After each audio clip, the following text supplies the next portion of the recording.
Hi there.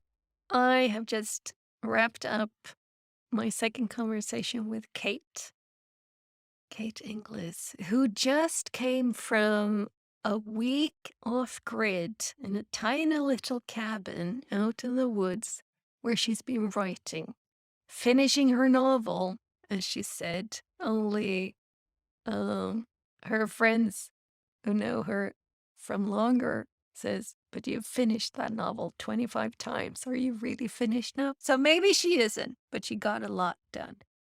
We spoke a lot about that. We spoke about how there is something to paring down, paring away, removing stuff from your life so that what remains both is spacious enough for you to get surprised by your competency, but also for you to revitalize in a way. And then we end with what kind of turned into 15 minutes of what will be a cliffhanger for our next conversation, if we remember and if we're still in the mood. Who knows?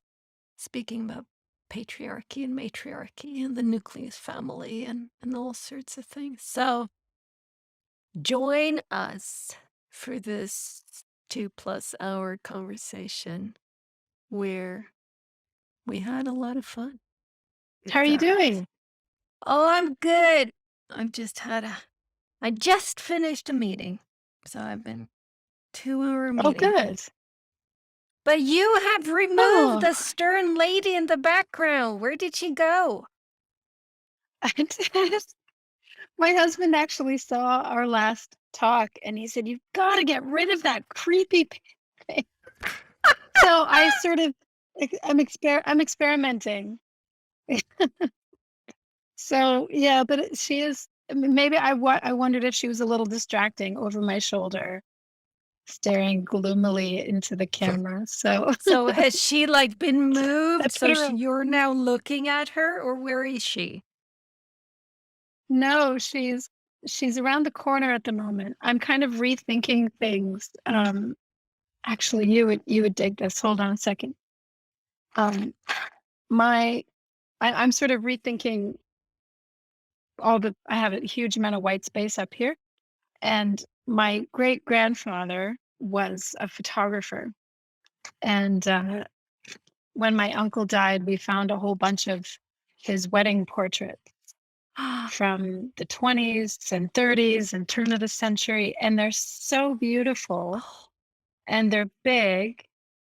And they just, some of them look like, I mean, they're just incredible. The history of the flowers and the hair, and how some of them are smiling and some of them aren't. And I find them all so fascinating. And so I want to do something with them. I'm not yeah. sure what, figuring out how to mount any of this. Look at the ribbons on her flowers. So I'm really into all these old pictures, and they're so proper, but at the same time, she looks like a lamp,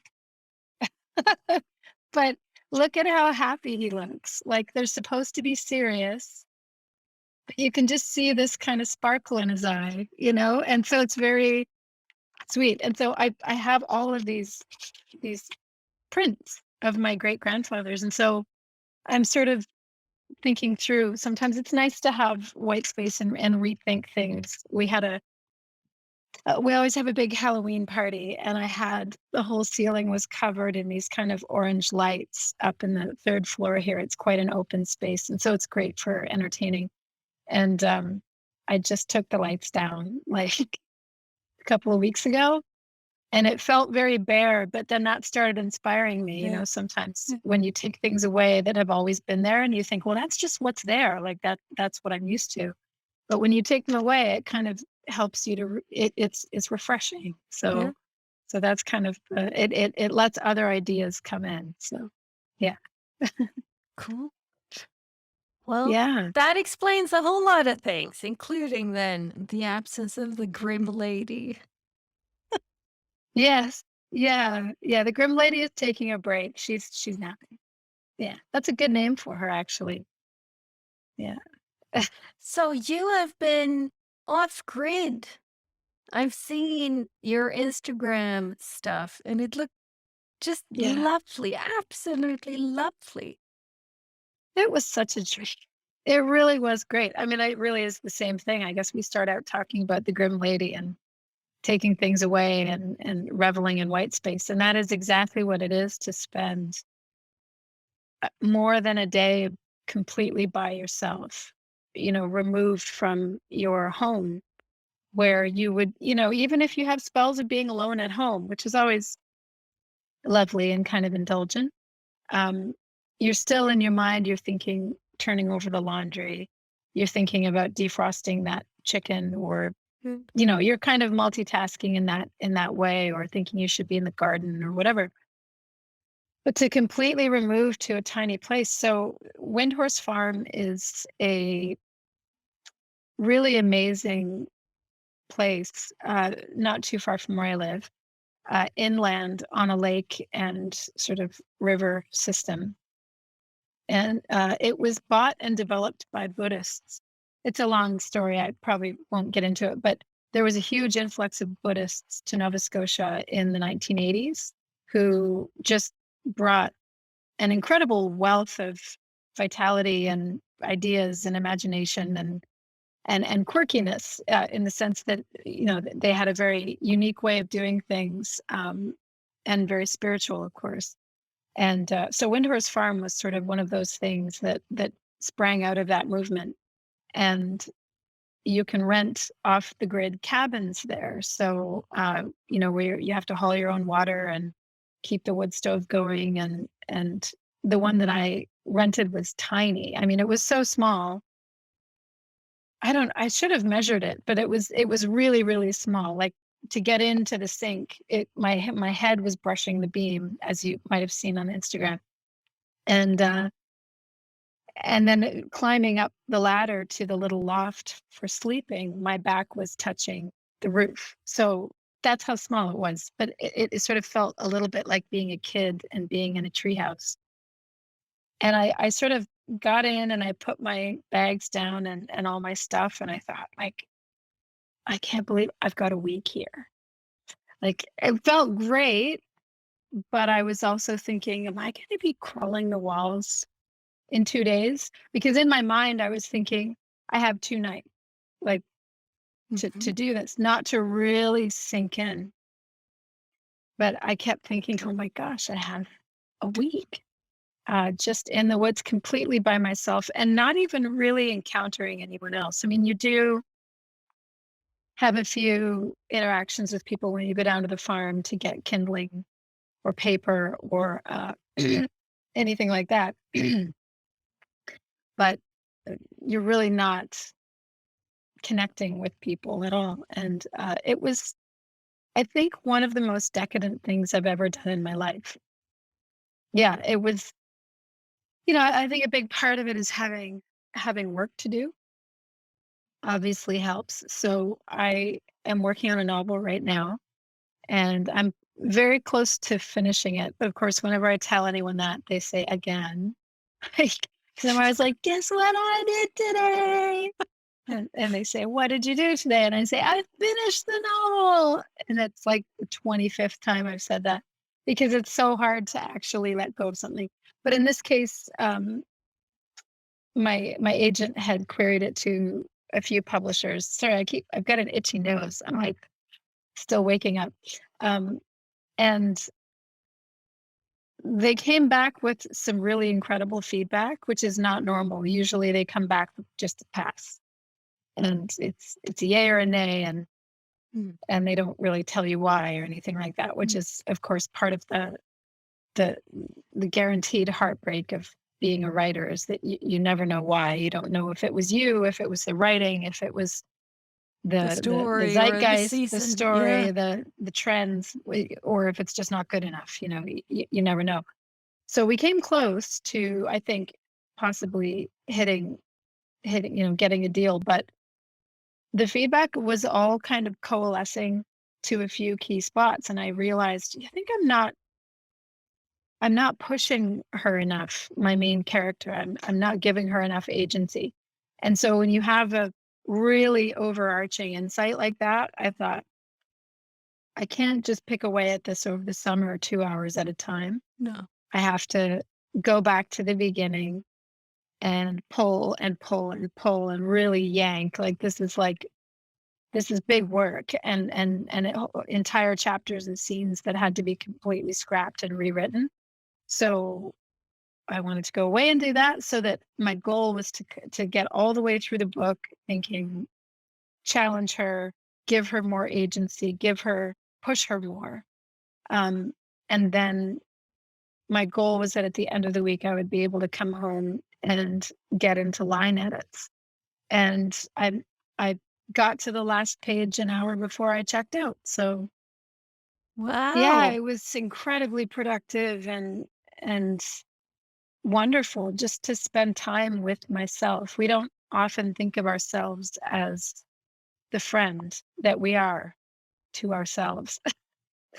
If that makes sense, that the inner voices we have, and I think there's many, which makes us sound all a little bit crazy, but um just our intuition and our inner child, our fears, we don't often speak to them like the friends they are. And I think when you're alone, it's like relationship building time. That's what it felt like. It didn't feel like self-care. I hate that word, but there's me getting ornery again. But it felt like bonding.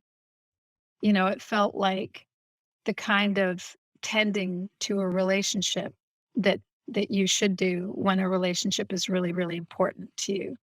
It felt like that kind of connection to the self. And I feel like all of my selves came out of that. Just like, when are we going back? We have to go back when it's cold, when there's no ticks. We have to go back in the snow. The next time I want to bring my skis and be able to get around that way. So yeah, it was so fantastic. I couldn't recommend it enough. And by it, I just mean, you know, if anyone out there has any sort of an audacious goal or creative work or something that is pulling at your skirts or at your pant leg, that you keep putting off because life keeps getting in the way, borrow somebody's cabin, get out of your Yeah. life. Yeah. Do whatever you can. I mean, obviously, I've got really supportive kids, and also my kids are at the right age that they're totally fine. They're 15 and 17. Um, but yeah, it's we prioritize vacations, traveling, business trips, visiting family, that kind of thing. But we often don't prioritize ourselves. And again, this is veering into territory that smells funny to me. I don't like it. The whole self-care thing. It sounds selfish, but it's maybe it is a little bit selfish in the right way, but it just felt like that foundational bonding work so that I can come back to my life and feel just so energized. It was maybe I'm more of an introvert than I realized. Maybe that's why, I don't know. But it was fantastic. Yeah. It's interesting to listen to you because there's so much that I can recognize in this. Um, I have done 2 writing retreats at my friend's place. She lives in Småland, which is a couple of hours away by train, and they live out in the forest, and they live there, and then they have the old hen house is a sauna and a guest room. So I live in the old hen house. Um, and I went there in 2016 to write a chapter or 2 for a book that I was one of the co-authors of. Um, and that was just 2 days, but man, I got stuff done. It was Oh just this yeah. incredible feeling of just because like you say, I didn't go do the laundry. I didn't, well, wait, I can just, all of the stuff that's here in my place just isn't there. And with the added bonus there that, then they feed me. They say, dinner in 10. Yeah. Yeah, that's the ideal, and that's Yeah. that's like being in a residency, which I almost got accepted to a residency in Tuscany to Oh, go and work on wow. this novel, but it was like February 2020.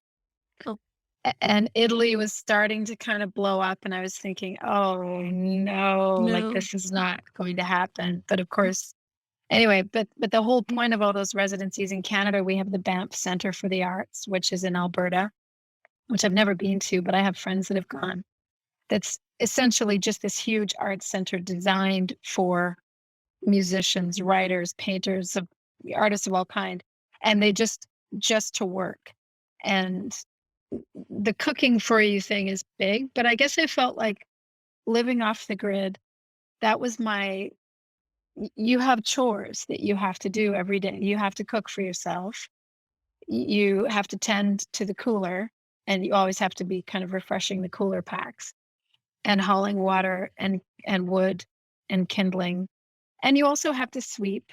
Like you can't it gets pretty messy in an off-grid cabin Yeah. because there's Yeah. bugs.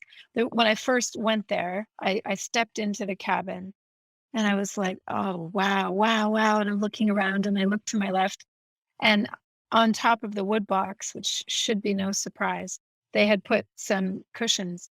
And on one of the cushions was a wolf spider the size of my palm. So the biggest spider in Nova Scotia, we don't have many. All of our animals are generally pretty meek and shy and small, but not the wolf spider. But it was just sitting there, like it was the size of my palm. Its body was probably an inch and a half long. Not a bug, like an animal, and it was just on the pillow. And I thought, "What?"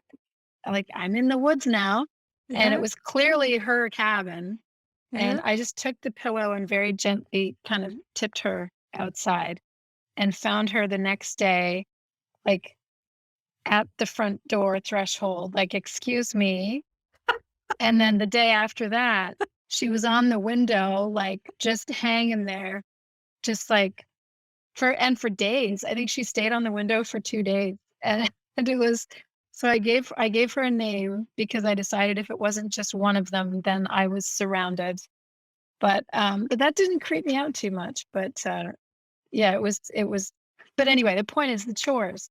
Um, it gave me a little bit of movement, which is really important. So for Yeah. me, cooking is really, really spiritual and a really beautiful diversion from, okay, like I've been writing for 7 hours, I've been writing for 6 hours. I need to get some Yeah. blood flowing. Yeah. So I'm Yeah. gonna go down to the farm and get my kindling and bring down the cooler packs and get my food and cook and then kind of resettle in for the night. But it is awfully indulgent. I would love to be able to go away and just be able to have someone put a plate in front of me. That would be incredible too.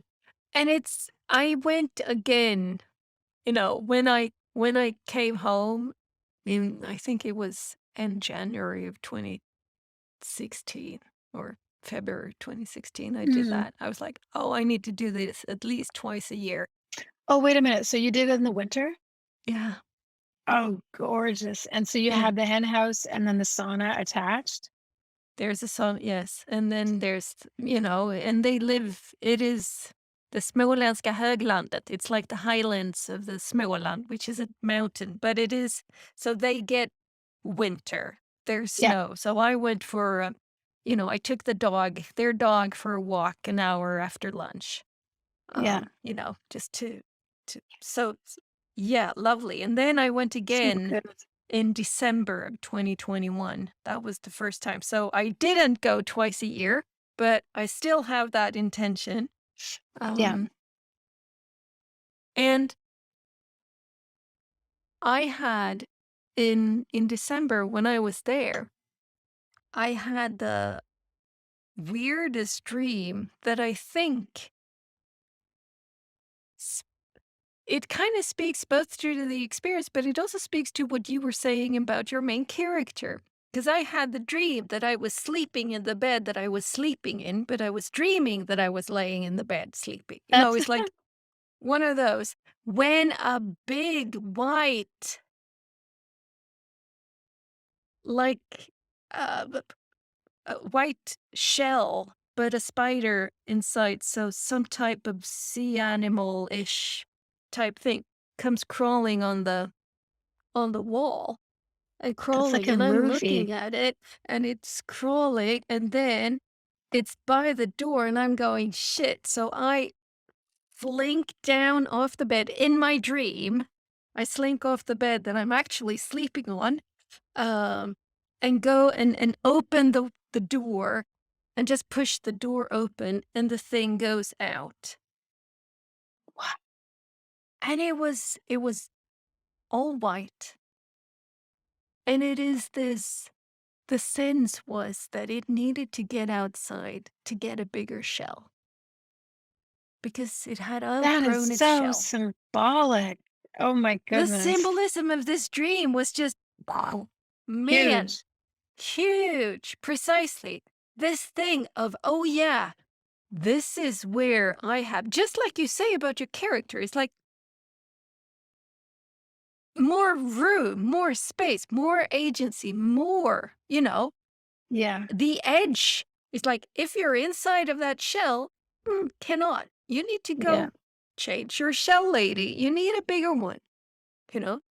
It's a bit like Um, what we talked about last time around comfort and discomfort and contentment and discontentment. yeah, That you need to kind of break through that barrier away from the familiar in order to grow, and that if you're comfortable, sometimes that means that you're actually constricted. yeah, Yeah, that's an incredible dream. Usually yeah, my dreams don't make a whole lot of sense to me. They're just fragments of ridiculous things.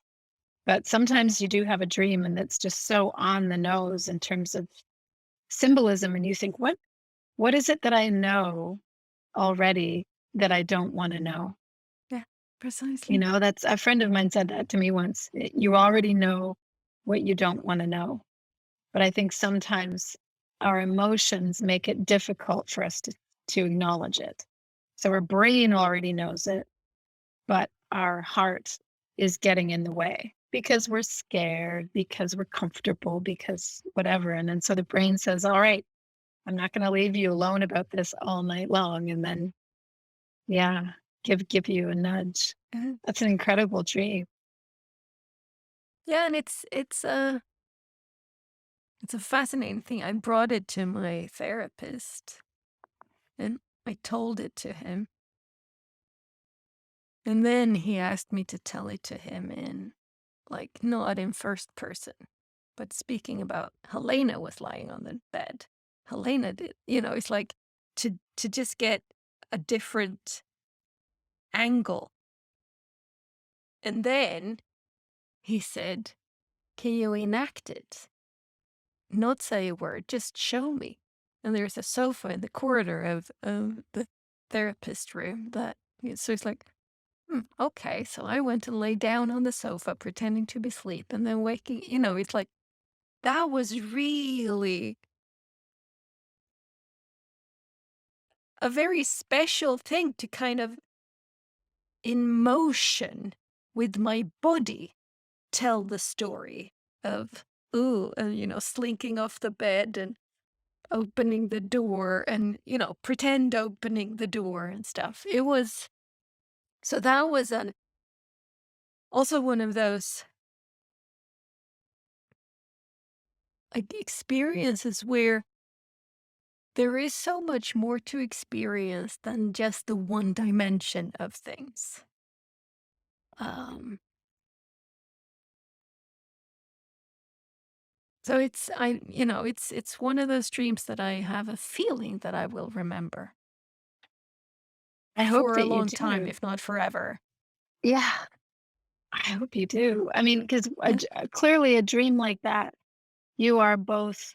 the sleeping woman and the creature. I mean, Yes. you might even be more the Yes. creature than the sleeping woman. So it's almost like, I mean, the first thing that I thought of when you said that he said to enact it was, who were you? Yeah. Because you would initially think, here I am, I'm asleep, and then I look up and there's a spider there. But I was thinking, no, no, the interesting thing to reenact is you are the Yeah. creature. Yeah. You are getting out. And I don't even know, maybe that was part of the one of the enactments, actually. Yeah. I know he at least yes, I know that much. I know he at least told me I also told the story from the viewpoint of the spider or the Yeah. creature. Yeah. Yeah. Um, yeah. Yeah, Fantastic. there's a lot that can happen in life if you're open to it. Yeah. Oh, yeah. Absolutely. It's been so interesting writing this book because it touches a little bit on grief. I should probably close this window. Hold on just a second. Ugh, I need to put grease on all the windows. They're very stiff. Um, where the character of the book, is dealing with grief. I just have sort of had a few loose ends that, sometimes you need fiction in order to say some things that you can't say in nonfiction. So that's what this book has been really amazing for me, but it's also been amazing for me to make my character, she's me in some ways, only because you write what you know. So her context is me in some ways.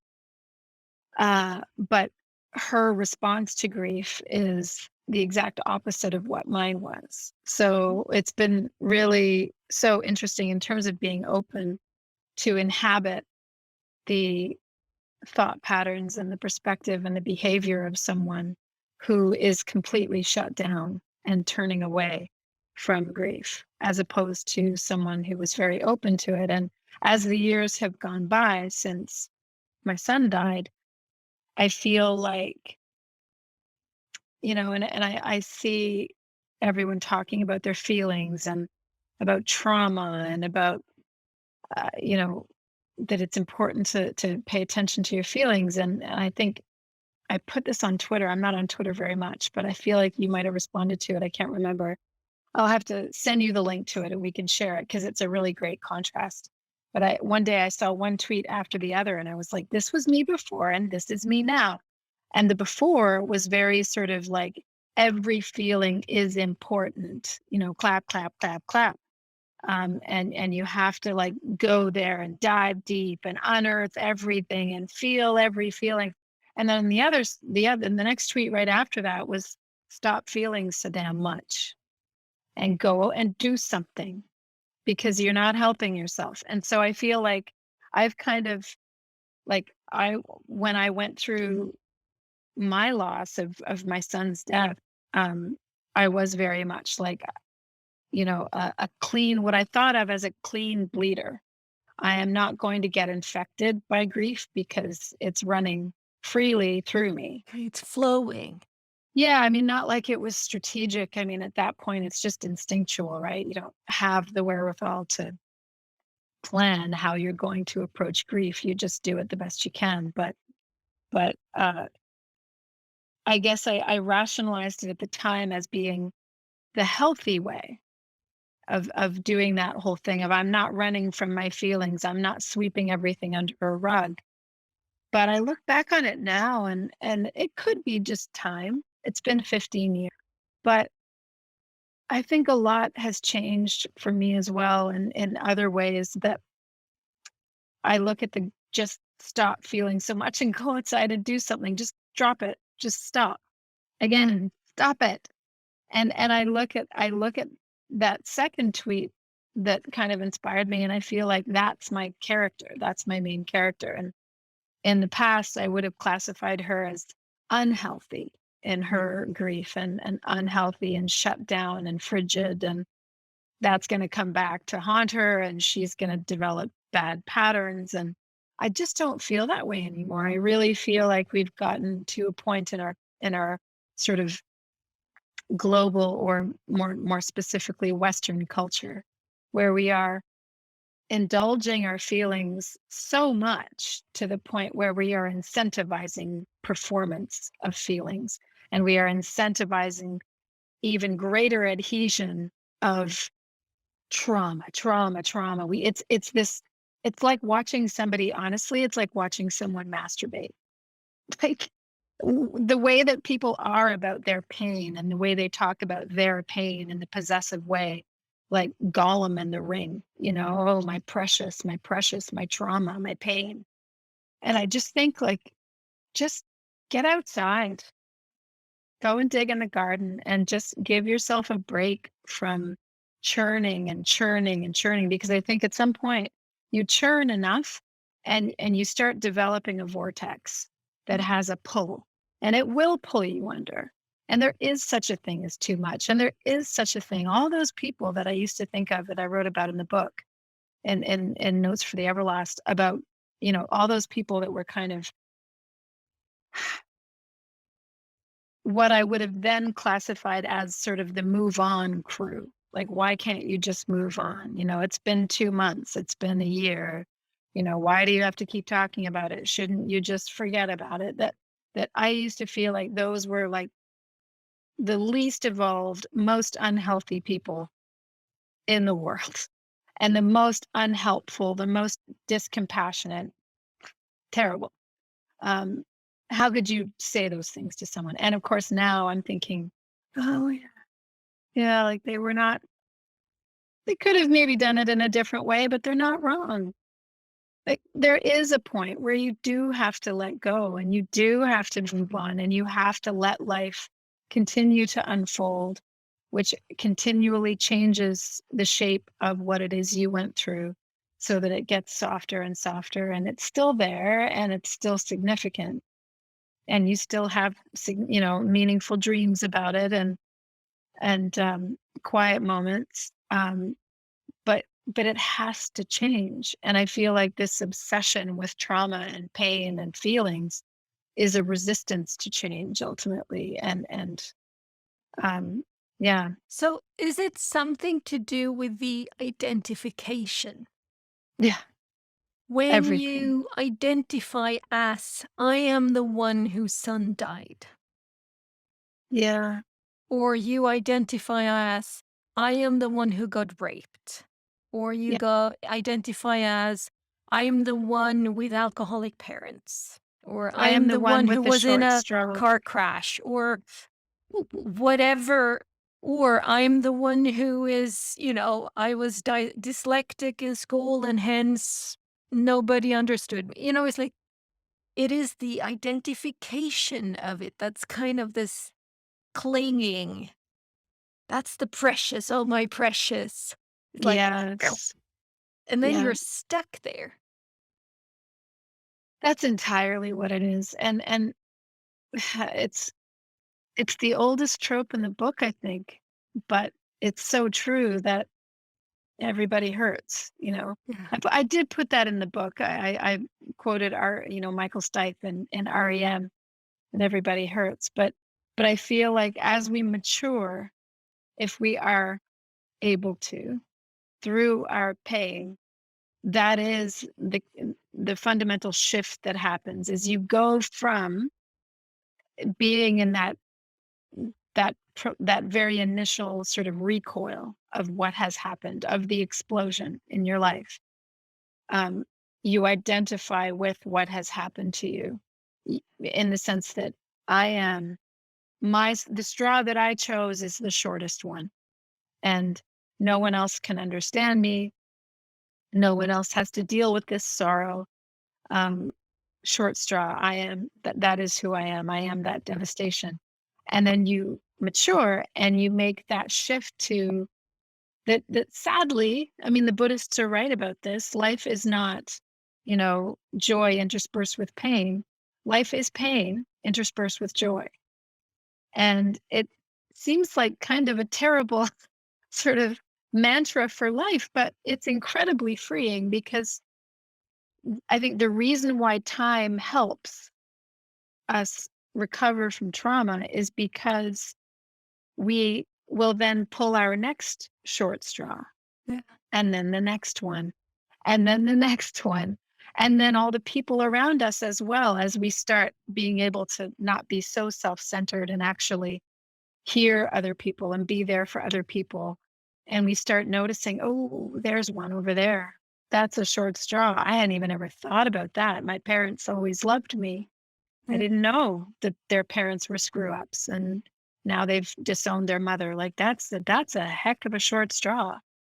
Um, or and so the more experience you get with short straws, whether they are your own or other people's, that's when it softens, and that's when you mature a little bit, and that's when, um, God willing, you stop the nonsense of identifying with and feeling like the world should treat me different, or the world should treat me special, or the world should treat me with kid gloves, or I have this excuse, or this is why I can't work, or this is why I can't hold down a relationship, or because I'm traumatized, because I am Yeah, this, precisely, and it's you like know? it is like it is the staying there. It is Yeah. the period, and then this is it. So there's an acceptance of that, but not an acceptance in the grander scale of, "Oh, yeah, this was one of my short straws. Okay." Yeah. And then you kind of, walk along. 'Cause it is the pain is there, but the suffering comes with the identification. Yes. Pain is Yeah, there. well put. Yeah. Everybody will get pain. Everybody will get pain.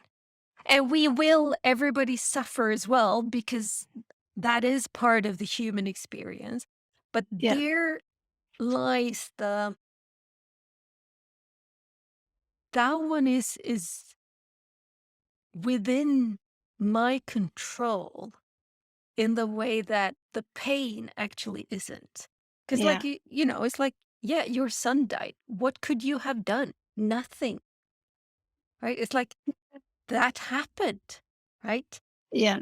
But how long do you stay in that this is what happened and kind of narrow it down to those things? And it isn't like I said, I really do believe it is part of the human experience to do the suffering as well, but to see that the suffering is not mandatory. It doesn't have to be. Yeah. Also means that for me, I can let it's like you get a bruise or you get a mosquito bite. It itches like fuck, right? And Yeah. all I want Yeah. to do is itch it and I want to scratch it until it bleeds. And I know in a week's time it's going to be gone. It is going Yeah. to be gone. It will itch, a couple of days like crazy, Yeah. right? Do I then do nothing but scratch it? Or do I, like I say, go out in the garden or go take a bath or And do also whatever you keep you love? scratching it and then you give yourself welts. That's what happens Yes. to my skin. I have really Yeah. sensitive skin. And Yeah. so I Yeah. can scratch myself and I'm not even noticing. I'm just irritated. And then, someone will look at me and go, "What happened to you? Like, what Yeah. Yeah. animal did you run into?" Because I'll have like claw marks all down, Yeah. like all raised, Yeah. Yeah. It was like, "Ooh, it was yeah. this You animal?" irritate yourself more with Yeah. with the incessant scratching. Yeah. Yeah. Yeah. Well, I mean, that is the whole foundation, as far as I understand it, of Buddhism is when I was at Windhorse Farm, I went down to a small pond that I didn't remember being there before, but now they had built a little dock going out into this pond. And I was sitting there a while with my camera. And then all of a sudden, right in front of me, uh, a beaver swam across very, very slowly, very, very close to me. I mean, within just a few feet. And I slowly kind of raised my camera and managed to get a shot. And of course, as soon as he heard the shutter go, he splashed away. Um, But of course, then I looked up and I thought, oh yeah, there's the beaver home. There's the dam right there. And then I looked around and I thought, oh, well, that's why the pond wasn't here before. The beavers made it because the edges of it were all dammed. And so they had dammed kind of a boggy area. They had managed to divert a creek that came over and they made their whole ecosystem. They basically flooded the lower field Yeah. above the lake. And I was talking with, I bumped into Jim, who is the original founder of Windhorse. He and his wife created it. And of course, he was in the garden, in his tilly hat and just working and walking around. And I kind of reintroduced myself and was telling him that I'd seen the beaver. And I said, my reaction was, aren't they a pain in the ass? Like, oh, these beavers are always, they're sort of like monkeys. Like when you see videos of monkeys in India and they are such rascals. I mean, Yeah. that's why Yeah. people say don't be a monkey. But it's a bit like a beaver, that beavers, I think when you want the land to be a certain way, And they a have beaver their is gonna own mess idea. it Yeah. all up. Yep. And of course, I got schooled immediately by the Buddhist farmer who was just like, "Oh, it's the beaver's pond.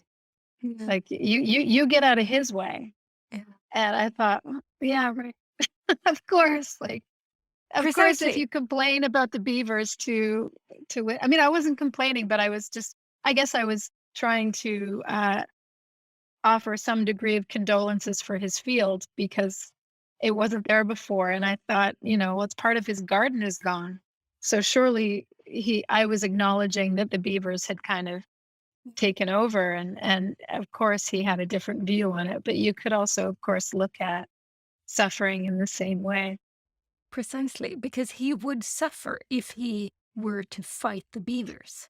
Yeah, Right? exactly. It's like, And it "Oh, would yeah, I be, know I don't want them there, and I've been trying this, that, and the other thing." Yeah, that's suffering. That is the suffering, yeah, because you yeah, identify as the person who does not have a beaver in their garden, right? yeah, It's like, yeah, "That doesn't happen to me." Yes, it yeah. can.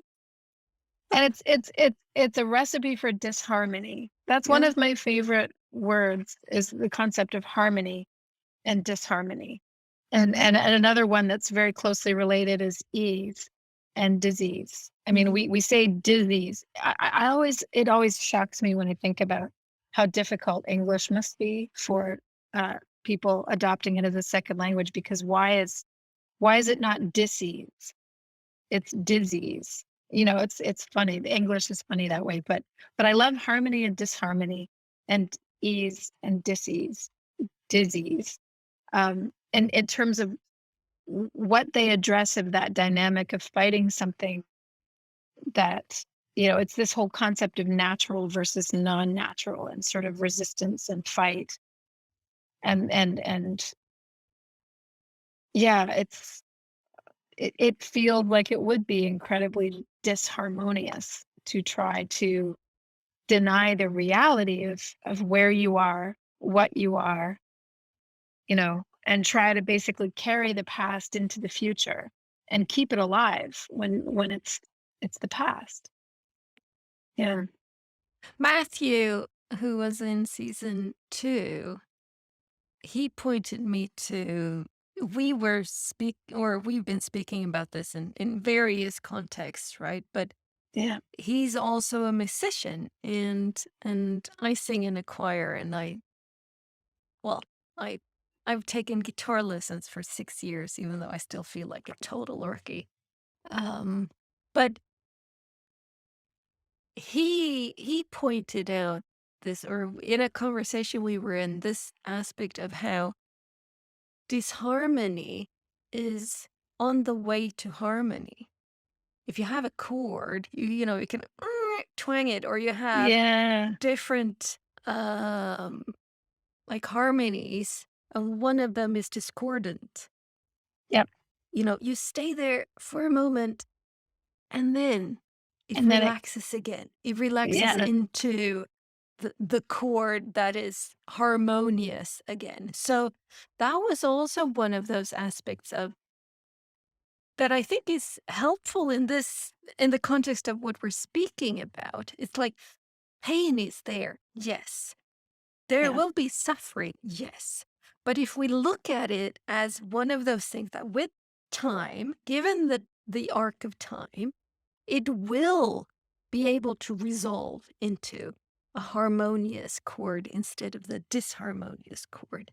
You just have to let it. You have to be, you know, the string that is me has to be able to release, to go into that relaxation, because Yeah. that's what happens when you come from a discordant chord into a harmonious chord. It It's is like your incredibly entire system satisfying. just go, Yes. oh, Yeah. right?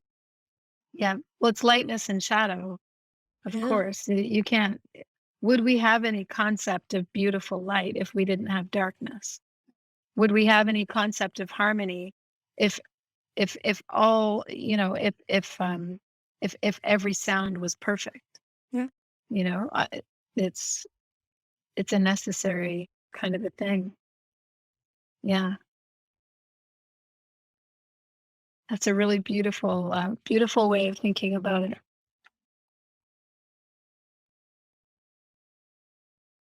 And I mean, I I met an acquaintance yesterday who who's a drummer, and not a, like, not a drum set drummer, but an African drums drummer. And he works with that. He's just finished off a 3-year program working with uh refugees coming to Sweden, with the music. And Mm. I was like, wait, you must have loads of instruments. And he was like, well, if I work with a school and there's 300 students, everybody gets an instrument. I just went, whoa, that is so cool. And he Yeah. said he loves doing that, especially with kids. So he goes into schools and he says, I prefer it when I get it and I say, I come during the math class, not the music class. I come during the math class. And the maths teachers just go, whoa, when they see that kids who have not gotten the math can get it from, they can all of a sudden feel the Of rhythm, course. Yeah, feel the math is rhythm, and music and music math is is man. Yeah. precisely. And he Yeah. said, it's such a treat to see these kids just all of a suddenly getting math through counting rhythms on their body. Yeah. Yeah. And he said the maths Painful. teachers just go, wow, tell me, Yeah. how can I do more of this? And I just go, oh, yes, Yeah. please, more of that. I Um, love those moments in life when we we learn something through another practice that doesn't necessarily make sense. So, again, going back to sort of the advice of before when someone's in suffering to say, just stop it and go outside in the garden. Just go and do something. Get on a bike, go into the woods, disappear for a week, like go just yeah, do break. something, Yeah. create something, build something, get a hammer, whatever. And to realize that something like that that's physical can actually be an emotional uh, sort of emotional scaffolding as well is so incredible when you can get that sort of cross threaded, that kind of cross learning in your own body that crosses those sort of people talk about sort of the blood brain barrier, and I'm thinking of it, and that's coming into my head as I'm thinking about, you want to have a cohort of activities in your life that cross the heart brain barrier, Yeah. so that even if and letting one of the other ones drive that would not normally be the dominant one. So to you know to go outside with a painful heavy heart and to let the body drive when you feel like it's impossible, that you couldn't think of anything else other than this pain. Okay, then let the body drive for a while.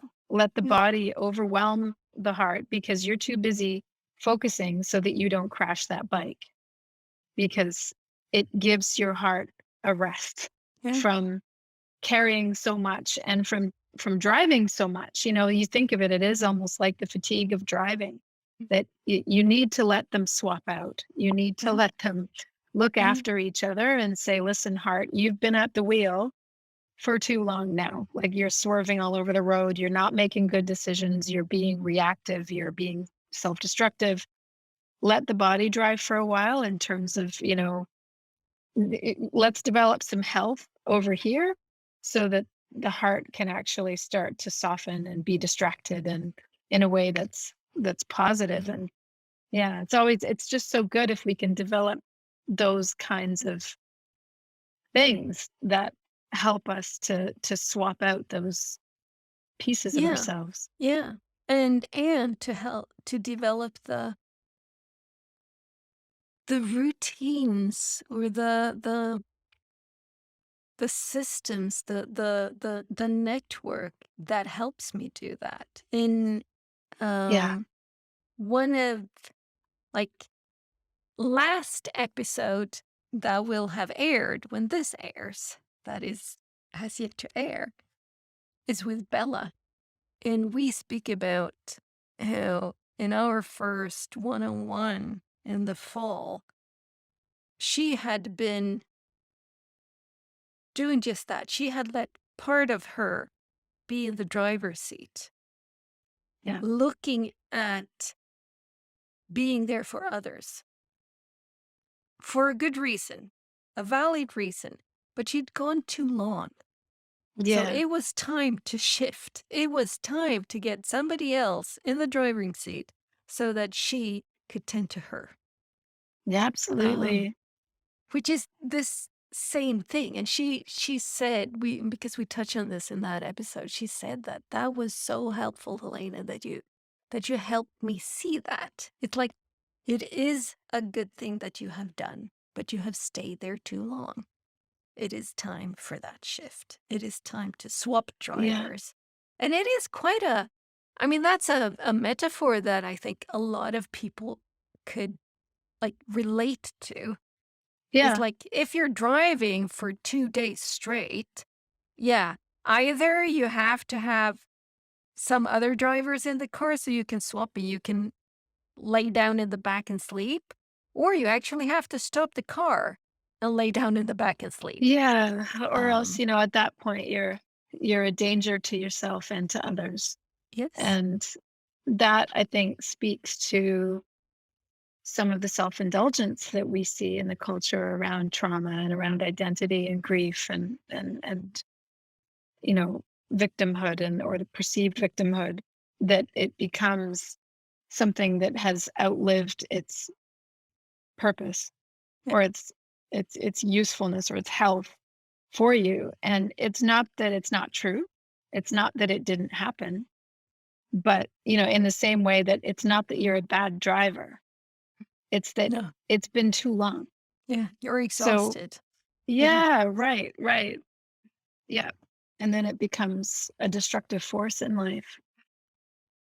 Me and Andy spoke about this also in one or two of our episodes of last season, where it is it's like you can look at it as inhalation or exhalation, where it can be constricting. Some things can Yeah. be constricting, and you constrict, you constrict, you constrict, you constrict. And it's like, there's a tensing that all of a sudden there's hardly any room to move at all. And sooner or later, you're going to have to let go. You're going to have to release that thing. Right. Right. Um, so the breath is a good help as well, which is, I think, one of the reasons why doing breath work can be so beneficial. It's like, and if I was listening to this old geezer, I I love don't the remember. word geezer. Yeah, I know. And he's like, what was his name? I don't remember. I'll put a link to it because it was somebody who had been working with breath work since the early 70s. So he's like in his 70s now. Um, and it was so interesting to listen to this. It was a pod recording that was a couple of years old because all of a sudden you can hear him just go, in the middle of the conversation, he would just inhale and And exhale that's and making do me the do that now. yes, Me precisely. And too. he said, if you Yeah. think about it, if you are scared, you hold your breath. If you're in pain, you hold your breath. If, it's like if you're watching some horror movie, you hold your breath. It's Yeah. like, yes. And our nervous system cannot come down until you release. Yes. That's the only Yes. way out. That's the only way through. That's why when you're giving birth, you want to just hold your breath and they teach you to breathe, right? It's Yeah, like, right. because that's and it is, and I think it's sprinkled with an aspect of time as well, because breath goes in and out and in and out. And 10 breaths later, 10 seconds, 20 seconds, 30 seconds, a minute has gone by, right? Um, so it is just that release aspect. And Absolutely. my daughter has been in some personal issues with a friend recently, and she came home here and was just all in a state. And she was shaking. Yeah.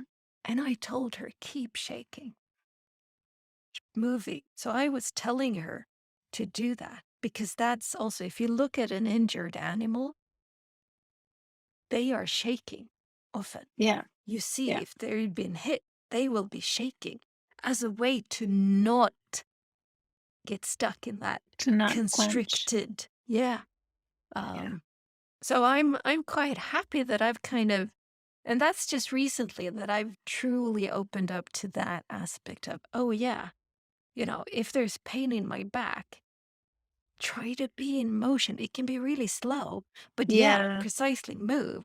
If you Yeah. have a crick in your neck, the old me would be just stuck, which just makes it worse. It's like, oh, you need to be in motion, however small the motion can be without excruciating pain. Do that. Um, Yeah, it's everything. And because when we are in that state of not breathing properly, and I think we're very rarely breathing properly, but what I find is I notice that my shoulders, that everything through here is extremely tense, and my neck, and I'll realize it when I'm driving, that I'm like gripping the wheel, and then I think like, "Whoa," like I don't feel actively stressed, but clearly yeah, there's just, as I'm thinking, there's stuff on my mind. Uh, and that's what the body does, because the body is like, what do you want me to do with this? Like yeah, and it's so, you realize just how much tension you carry all the time. But as I go on more with life, the more I realize that I feel like the hippies were right about a lot of things. The guys in the 70s who were, doing breath work and meditation and yoga and eating organic and all of that stuff. yeah, Um, yeah, I've had some medical news in the past few months that has been pretty seismic, and that has changed the way that I eat, and it will have to be that way for the rest of my life. And it's been an incredibly huge grief, but also it's been an agitation that has woken me up in a big way, as a cook, as someone who loves food, because I think I refuse to go through the rest of my life without joy in food. So it's kind of rising to the challenge of figuring out how to do it. But through the course of all of this, I think, oh man, all those people that I used to think of as hobbyists, hypochondriacs, hippies, the essential oils people, all of these people that were like, oh, BPA's in plastic and oh, seed oils. And I'm thinking, oh God, they're all right. Like about everything you're getting stuff. I mean, there's Mm, different flavors. There's the vegans over here and the carnivores over there. And there's sort of different approaches to the same thing. But like mm, the more that I go on my own journey of making sure that I'm able to live a healthy life, um, the more I realize how unhealthy our baseline is as a collective, as modern humans, and how corrupted our food system has become, and mm, how corrupted our farming has become, not to the fault of farmers. Um, and just the chemicals that are in everything and the sugar that's in everything and God help me, I I got this news and the next day I got it. I quit everything. I quit alcohol, caffeine, sugar, gluten, dairy, grain, you know, seed oils, tons and tons and tons of stuff. And it's made it very difficult. But the one thing that I thought is like, I need to do this for myself, but I really don't want to I don't want to turn into an evangelical about it. And I'm sure I won't because, you know, I'm cool. I won't become one of those people. I won't become a hippie who's like ranting at a party about seed oil while drinking my soda water and sipping on my vape pen of cannabis. Um, but sure enough, I'm now looking at like the cereal that my kids eat, and I'm just thinking like, oh God, that's just garbage. It's just candy in a bowl, and it's so bad for them. And so I'm not really saying anything. I'm not worrying too much about it, but it's easy to see now that the hippies I think saw something coming and uh I feel like they were certainly right about uh, certain phenomena that are unfolding. But at the same time, I also feel like some of the religious evangelicals were right about stuff too. okay. So I can kind of see all of the people that we wrote off as being these kind of odd uh, counterculture, strange circles of people, that communities that were kind of conspiratorial and maybe a little bit like gullible people would land there. Gullible people are hippies. Gullible people are devout Christian evangelicals that won't, gullible people are the anti-vaxxers or the people that Mm, won't, that think autism comes from vaccine, whatever. But the truth is there is a kernel of truth mm. in all of these things. And I would say for me, it's like, I think that that is, it's a remembrance. It is coming again to something that humanity has known for Yeah, 99% of humanity's existence on exactly. Earth in the last, you know, 10 millennia or the last 200 years, or however you want to look at it, has like warped and really, like you said, that vortex of going inwards. It's like there is so much weird stuff, for lack of a better word, that we just have become so blind to. Yeah. I I try not to be evangelical as well. Now Yeah. and again, it can be hard, but Yeah. I Yeah. wear barefoot shoes or walk barefoot. Oh, see, there's another one. That's because I know some of those people. Yeah. A friend of mine, actually my book editor, my first few books, she's one of those barefoot people, and she got rid of all her furniture in her house. Yeah, Like all of it. Like, you see my little stand over there. That's where I yeah, sit and write on the floor. Yeah. It's fascinating to talk. I mean, I'm not I'm teasing you only just a little bit because I think it's You really can. it reminds me of Penelope, of my book editor, that Yeah, she was yeah. so passionate in talking about movement and about alignment, and I had a sister-in-law that was kind of in that vein as well, and I found it fascinating, but not enough to give up my slouchy couch. And But I I haven't given still up I my find it slouchy couch either. right. Oh, yeah, okay. So you Well, can I do mean, both. I just find it really, the more humbled you are by life, I think, again, going back to openness, the more open you are to, I think, curiosity about what people are passionate about and how they move through life, whether it is,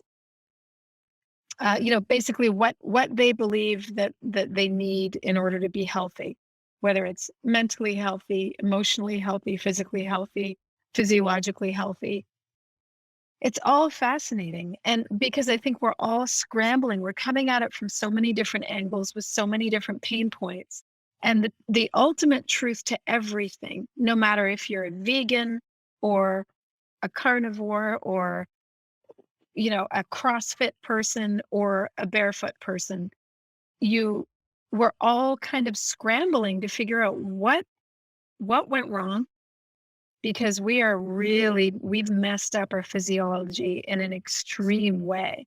That, for all of human history, we were the same. The food we ate, pretty pure to the ground. Yeah, It was actually real food, yeah, and we weren't eating a ton of sugar. yeah, We were not sedentary. We were not filling our bodies with, we weren't washing our hair with microplastics and filling our bodies with junk, and we were not feeding our babies soy, or whatever, fake breast milk.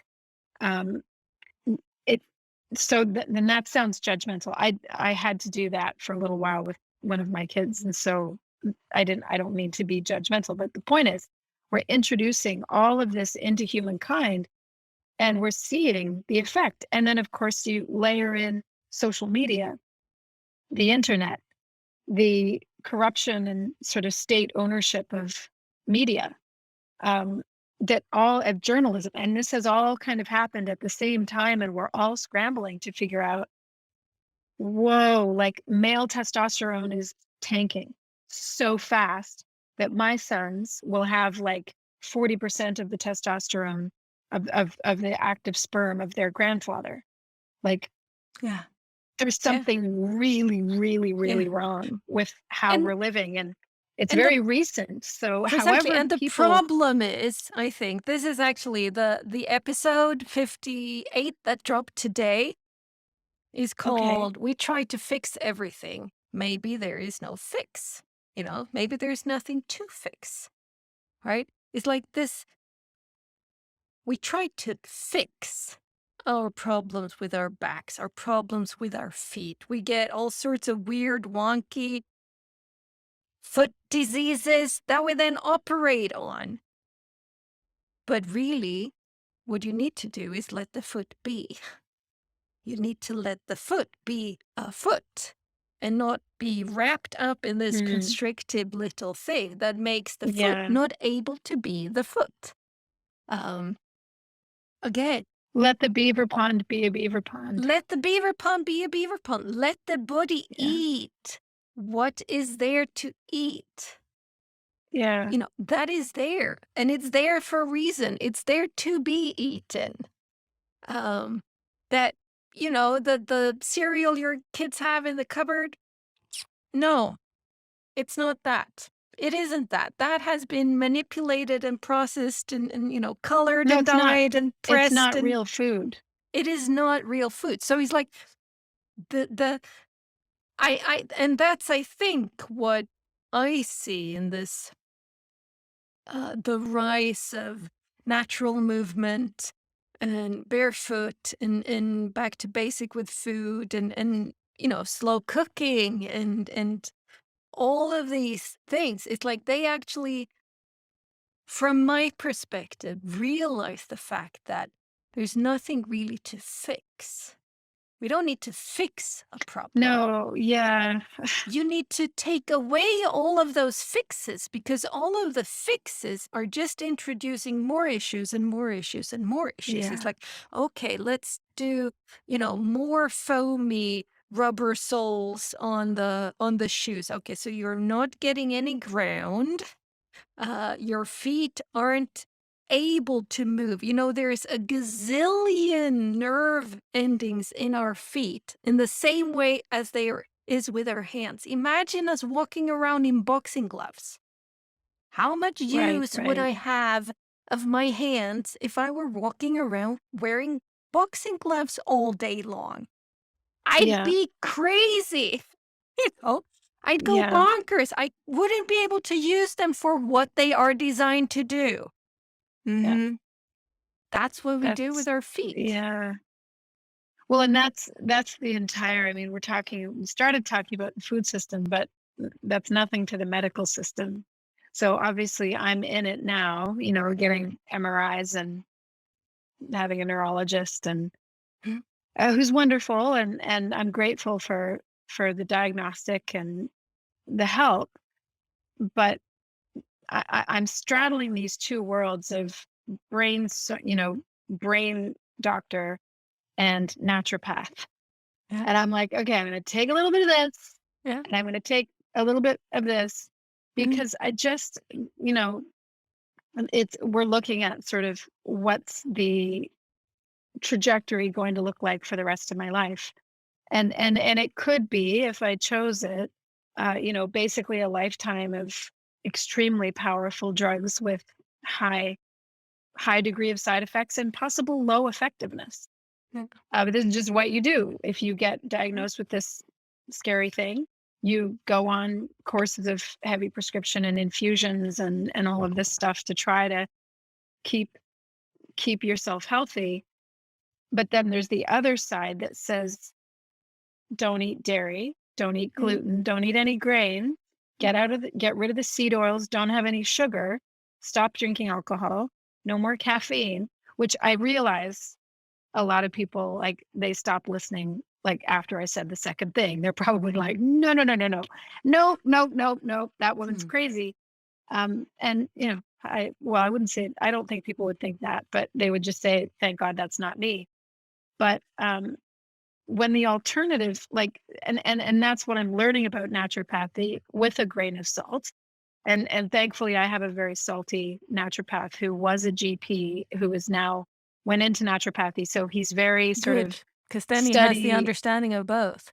Yeah, he's very sort of goes based on the science around, I hate using the word the science. I can't believe I just Yep. did that.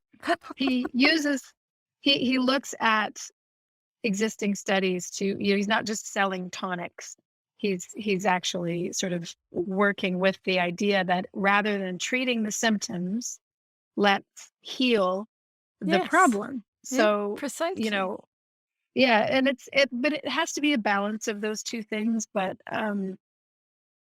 yeah, I think maybe this is just where we are in our lives, when you're in your 40s, heading rapidly into my 50s and thinking, and just the world being the state that it's in, and looking around and thinking frantically, what have we done wrong, and what's in my power to shift in terms of my arc as a human for the rest of my life, and hopefully influence what my kids notice about their own bodies and their own comfort and their own strength.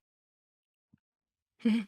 Excuse me. And I think a lot, people come at it in so many different ways. Some people have sort of a fitness bug that all of a sudden takes over, and it has a bit of a twinge of maybe a bit of a midlife crisis. But the fact is, when you hit your 30s and 40s, you re-enter almost like a form of puberty, except in reverse.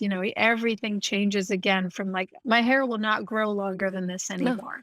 mine Like, won't either. Yeah, yeah, it's yeah. this. And it makes me crazy. It's like I can't it won't go down to my waist anymore. Even a few years ago it was. But everything changes, and how we react to foods changes, and everyone is just scrambling to try to say, not just I want to look young again, but really just kind of staring down that barrel. What a miserable way of putting it. But realizing that we have X number of decades left, and not sort of I could buy a sports car kind of a panic, but to say, how do I want to feel?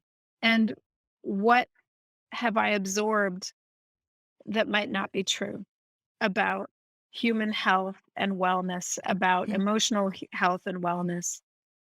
What is the establishment sort of culture telling me that I should believe, or that I should be following, or that I should be concerned about, that I don't need to be concerned about or following or echoing?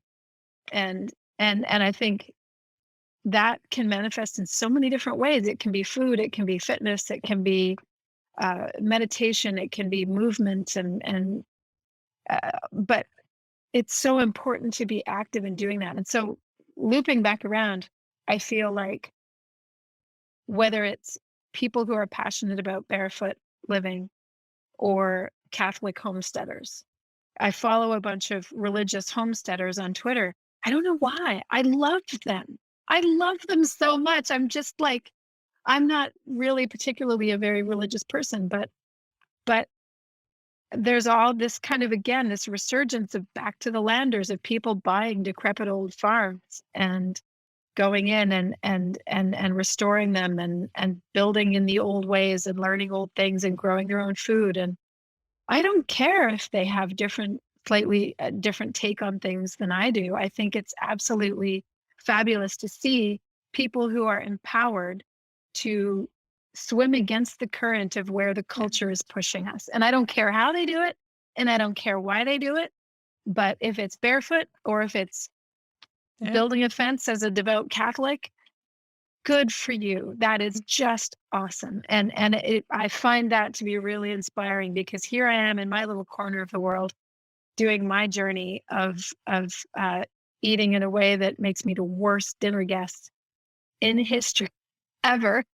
Um, but it's really it's not just trends, and it's not just hypochondria. It's not any of those things. It's something in our collective, like in the roots of trees. I feel like as humans, our dis-ease, not disease, but our dis-ease as humans right now sort of is running like a current through us, like it does through the roots of trees, because we can sense the change that we have perpetrated upon ourselves so fast, like basically since the 50s and 60s Yeah. to now, which is a blink.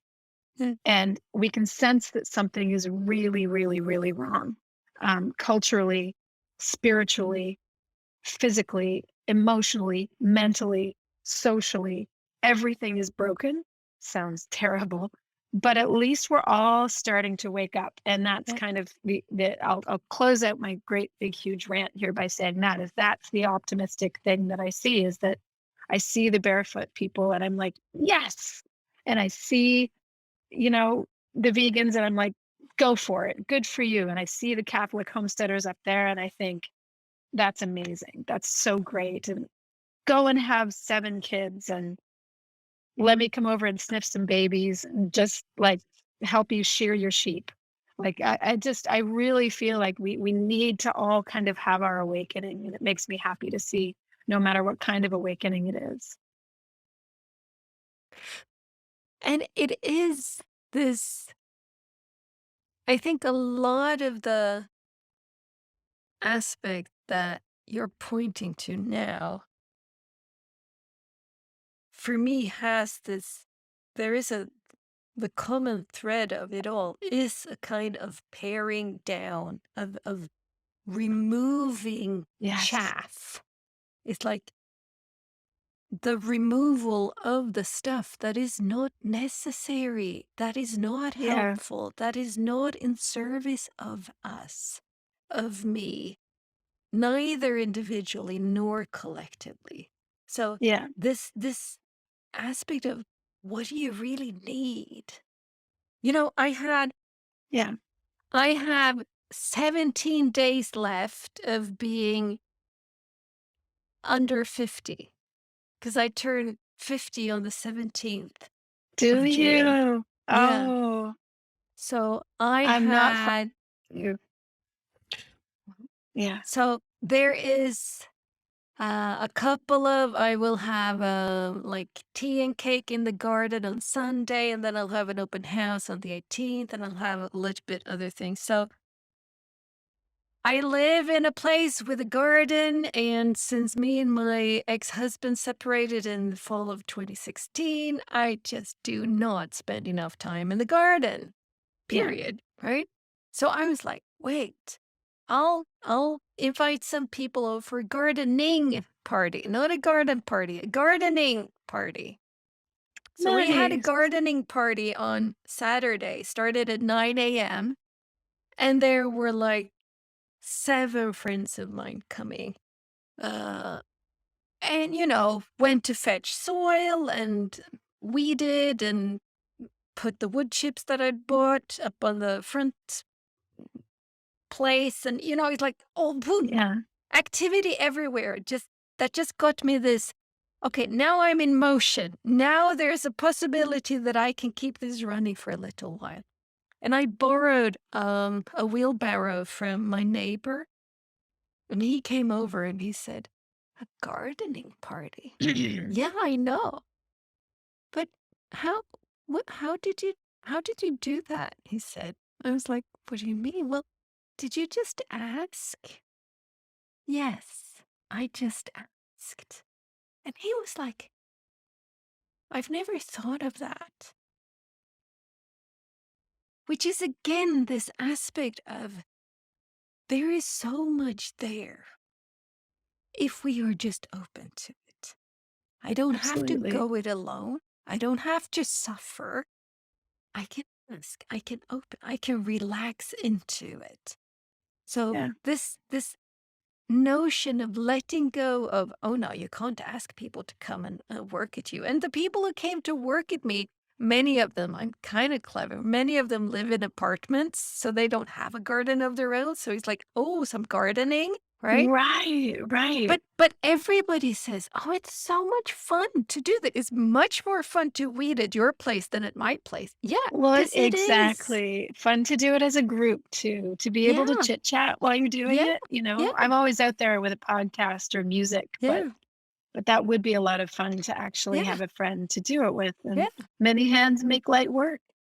And, it's like we Yeah, got, I don't know, did we get 40 man-hours in a day?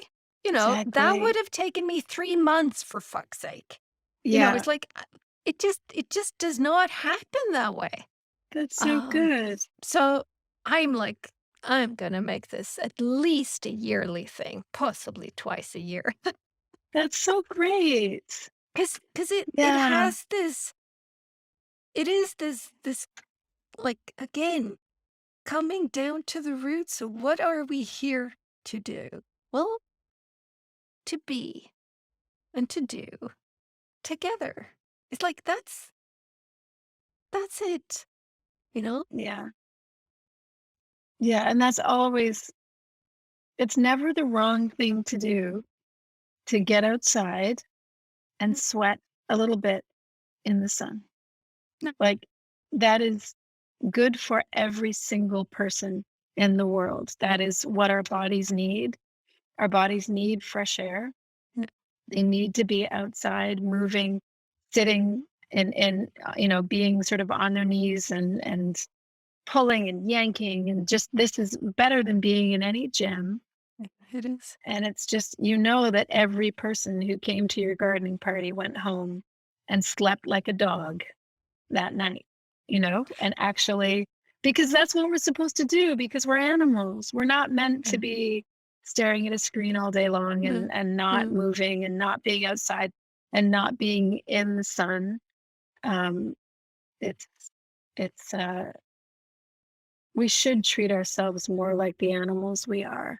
Yeah. You know, I see these people who have these dogs that they love, these purebred dogs, and they feed them raw meat, because it's the best thing, and they don't want to feed them kibble from the grocery store because it's just full of cellulose and Grain. fillers and It's corn like, and grain. yeah, Exactly, it's precisely. not what dogs are supposed to eat.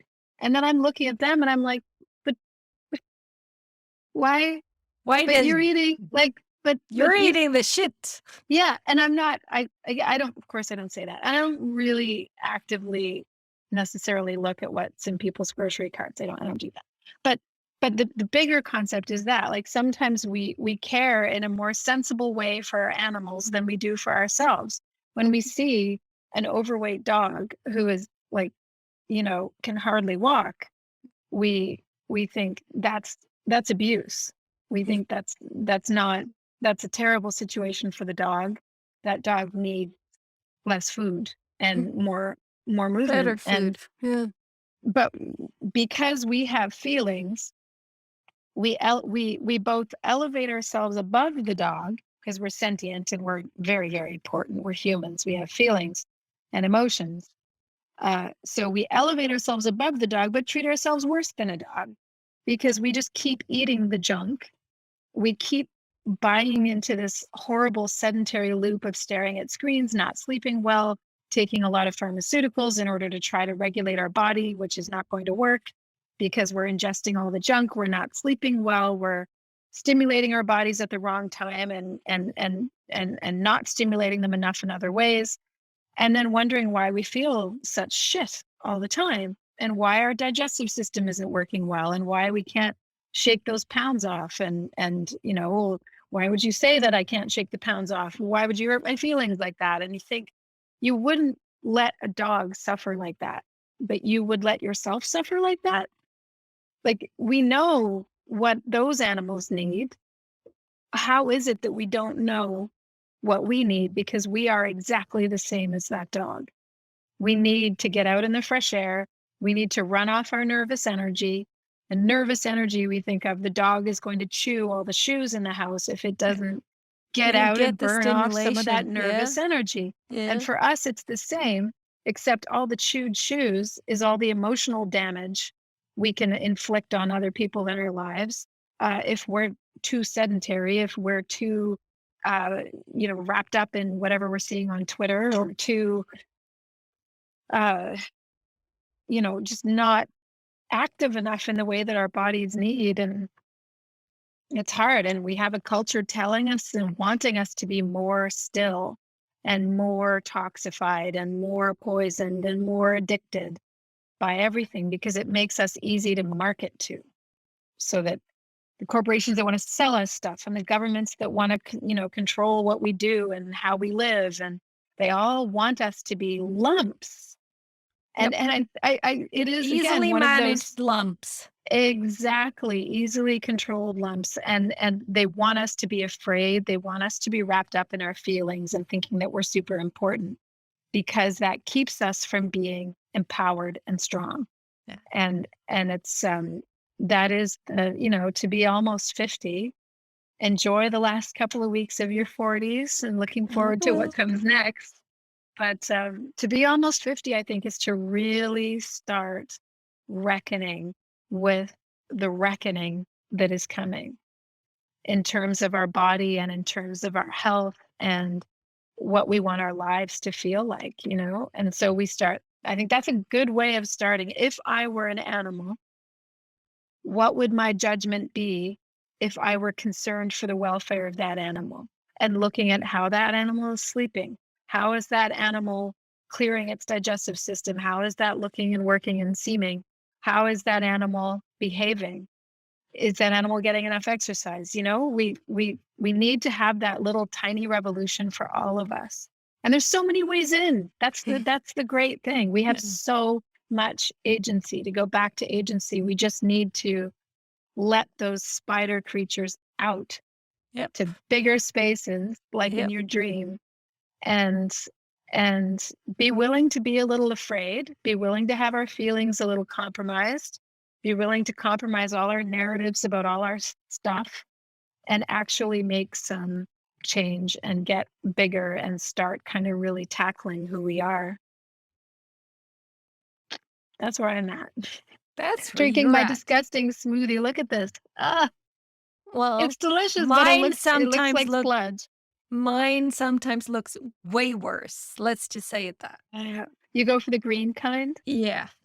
And Yeah. now and See, again, I go for the green kind and I throw in a beetroot or something, then they turn really yucky color, let me tell but you. they're so good for you though. I Yeah, do like celery and ginger.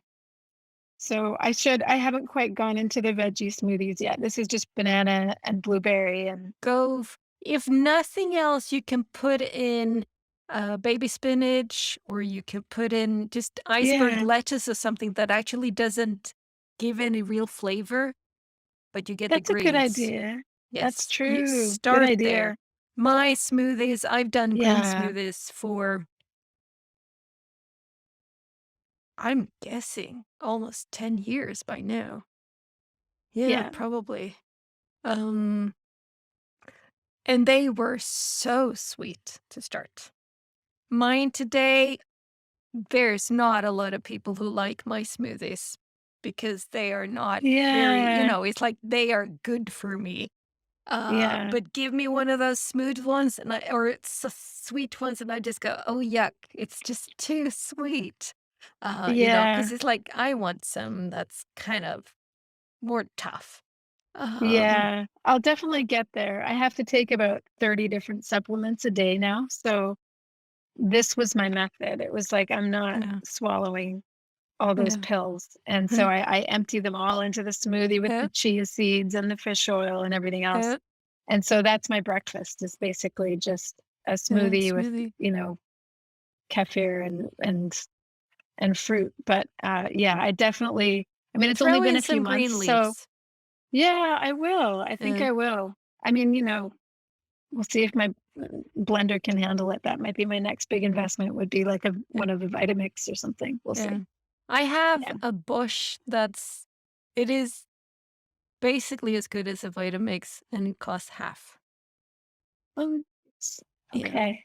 Yeah, but it's a really good one. It's a really good Yeah. one, but so I invested in that a couple of years ago. It's like, I yeah, like how we started talking about dreams and brides and we end on smoothies. yeah, yeah, Not that we have to end, but it's funny. I felt like at some point I had to explain this disgusting concoction that I'm slurping up. yeah.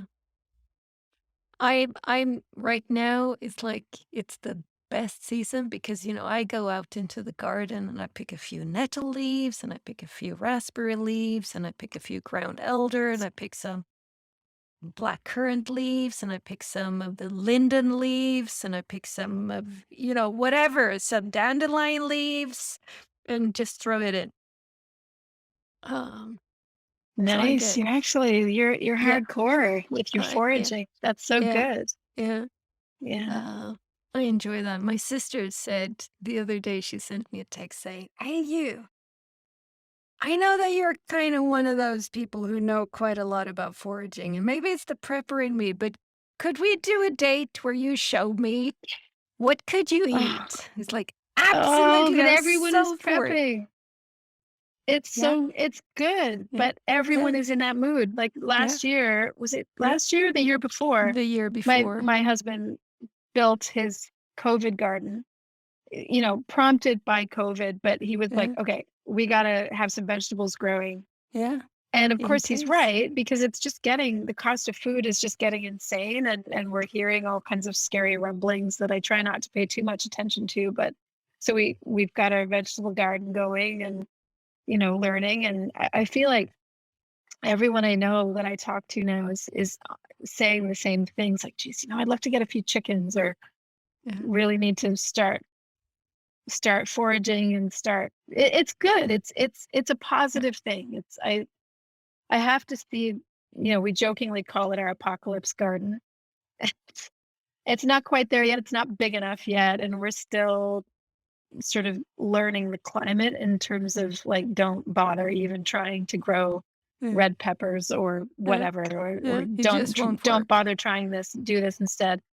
Um, but so it is kind of a panicky drive that I think is pushing everyone to this. But it's ultimately such a positive thing, Yeah, and I hope it sticks.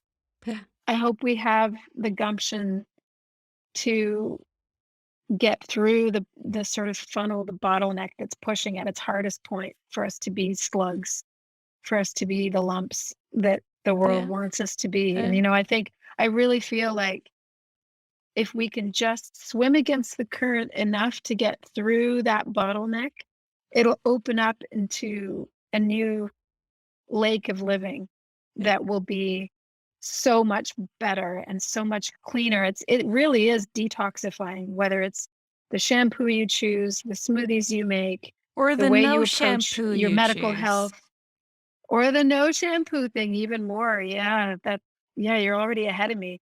Um, yeah, Penelope was the same. Um, I should meet but Penelope, I can tell. whatever that, yeah, she's very cool. Yeah, she's the coolest. Yeah, she's so cool. She's basically a hermit. She's totally offline now. And she was like the first person that was like, I'm so done with Facebook. I'm not on Instagram anymore. I miss her because Yeah. I don't see her in my periphery anymore. But now I'm off Facebook as well. But uh but the point is, I think then we open up into this calm. We get through the rough waters, we push and push and push, and almost like going back up through some kind of a birth canal. And Yeah. then we're back in the lake and it's calm and we swim around here for a while. And then we're gonna see another bottleneck up there. And I Yeah. think that's when you know, Yeah. you're just more and more and more hippie with every Yeah. we're Yeah. going With up this every water birth. system Yeah. to the source of healthy human living, Yeah. whether it's healthy in our spirit, healthy in our heart, or in our bodies, or just in our communities. And I In all love of just it. seeing people swimming. I love to see people trying. And I see that in grocery carts. I see that in gardens. I see that in my friends and in the kind of parties we have, in the gardening parties. Mm. It's we're all reaching for something, and I don't care how you do it, just do it. Just don't be typical. Don't do what you're told to do. That's kind of my theme of the year. And it's I mean, I'm now in this red poncho that I've had probably every time I've spoken to you more or less with Have my you? little I was wrist looking at it. It's warmers. lovely. I made Yeah. this 1.5 years ago. I made this. I've basically worn it every day since. At least 95% of all days I have this because I just love it. It's wool. Yeah.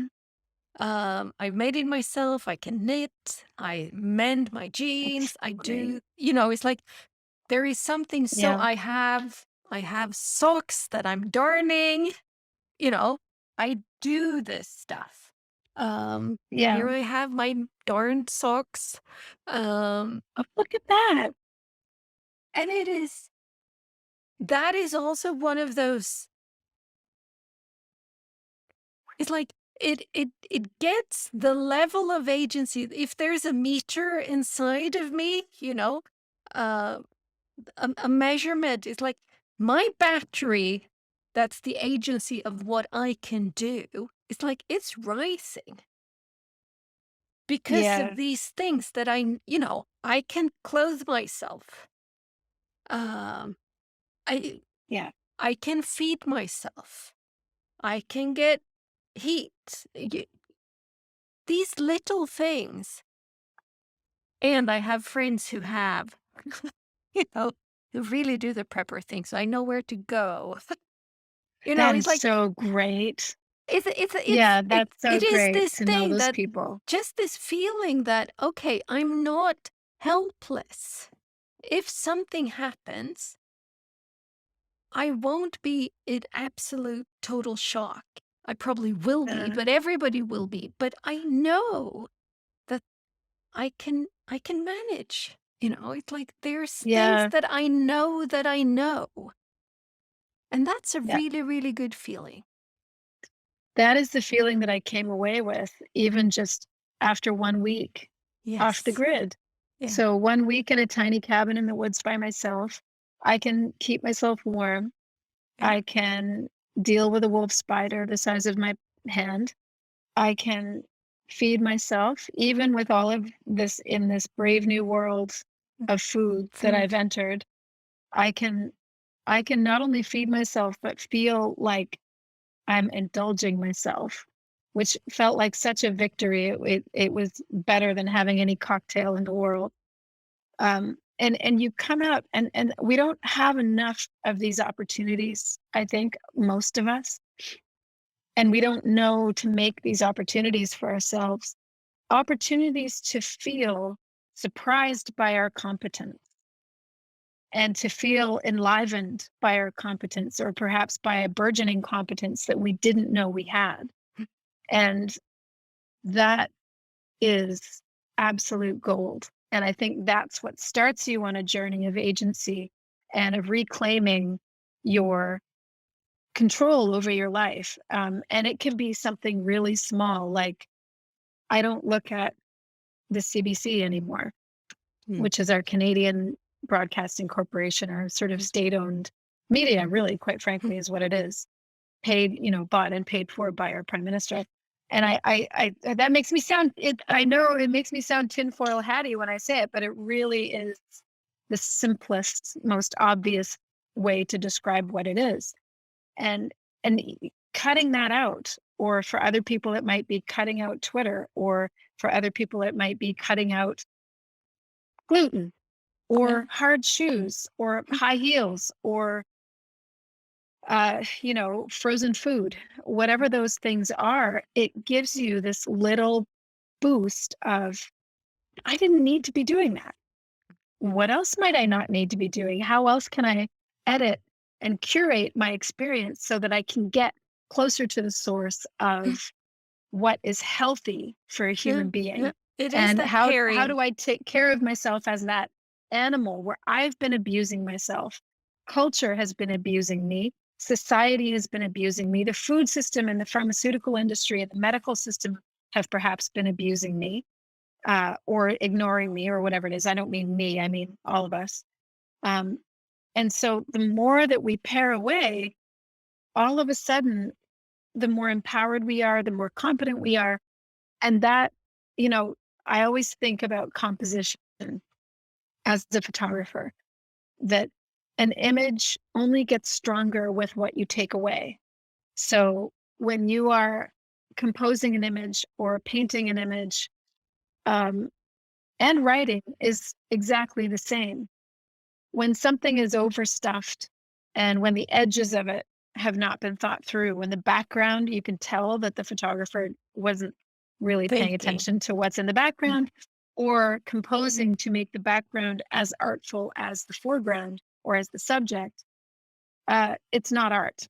It's, but you slowly start paring away and peeling away those extra things to give your subject white space, to give your subject a compositional frame that makes their story, that subject in that moment, powerful and obvious and connecting straight to the person looking at that image. And that's when you go, wow, that's art. And that's what we can do with our lives, is to So, compose our lives and to think of it in that compositional kind of a way, and to ask the question, what if I designed my life, and not just life in the big form, but how could I design my days today, my mornings, my evenings, my days, to give myself more white space, more clarity, more competence, more movement, more care as I would care for an animal in the simplest forms, input and output and stimulation. And we have so much power in our day to choose about, how that day unfolds and how we react to things. And it's it's exciting to think of it that way. For sure. When we think about, I love that analogy of thinking of life as a composition, and whatever strikes your fancy, whether it's a musical composition, or a written composition, or a photograph. Um, when it's not enough to just be existing like a lump and having life just happen to you and feeling like you have no control, and sort of tricking yourself like the doldrums in the Phantom Toll Booth. Do you know the book, The Phantom Toll Booth? Was that something no, in Sweden when you were a kid? Mm. no. It's a brilliant book by, is it Norton Yuster? Uh, Never heard of. Jester, Yester. It's a very famous children's novel about Milo, a boy who's bored. And one day in his bedroom, he awakes to find a large cardboard box. He's complaining and complaining about how bored he is. And he finds a box with a little car inside of it, just big enough for him, and a toll booth. And he has to set up the toll booth and drive the car through it. And it's a fascinating, beautiful story about going through this toll booth, and it's extremely imaginative. He goes to this magical land where wasting time is anathema. That, and he goes to the land of words, and he goes to the land of numbers, and he's basically kind of figuring out life. And there's a place along the road called the doldrums where he gets stuck in them for a while. It's a little bit like the poppy field in the Wizard of Oz. So he's driving through the doldrums, and all of a sudden he looks down. He's driving slower and slower, and he realizes that all of these gray, formless creatures have stuck themselves to him, kind of like leeches, and they're so heavy, and they're whispering to him, and they're saying, you know, oh, we're bored, and we're tired, and we're so tired, and it's boredom. Essentially, the doldrums is both the place, and the doldrums are also the creatures kind of weighing him down. He's really got to shake them off and try hard to get out of the doldrums, and he's got to see them there. And I think the modern world is the doldrums. Mhm, We have to shake it off mhm, and get through it. We have to see it first. We have to stop going to cbc.ca or the bbc.co.uk or whatever the typical place is at the start. That's kind of a joke, but also not a joke. mhm. Um, but we have to stop ingesting the doldrums all day long, and whether it's at the grocery store or whatever, so that we can actually get through them to come out into that lake to On the say, other side, yeah. okay, so what do I want to build now? I've shaken off, I've detoxified, I've curated, I've edited, I've pulled all of this stuff off of me, that now I want to assess what I want in my life, and to add things back in, but in a way that has agency. And Yeah. I love you said to be surprised by my competency, Oh, yeah. which is like that is possible in that place when Yeah. you've, shaken off the doldrums so that all of a sudden there is this space where something can happen. Um, and it's just it's a lovely it so speaks to me. It's like, yes, please, that. Yeah. Um, Well, it's addictive too. yeah. So it gives you a bit of a high. And that's again what I love seeing, is that people who test themselves in new ways, or decide, you know what, I'm going to learn about that because it's been bugging me and it's on my mind and I want to know for myself. And so they might find out more about food and how they've been eating. They might, well, whatever it is, it doesn't matter. Whatever your entry point is, you develop a competency over here. You start seeing a shift in your body, your energy level, your sleep, whatever it happens to be, your strength. Who knows? And then you kind of look over here and you think, well, I have this competency over here now. What else am I What missing is? that I didn't Yeah. see before? Because I didn't see this before. And now it's this amazing thing that's giving me optimism and strength, and that is helping me meet this in my case, this very frightening diagnosis, in a way that feels like, oh yeah,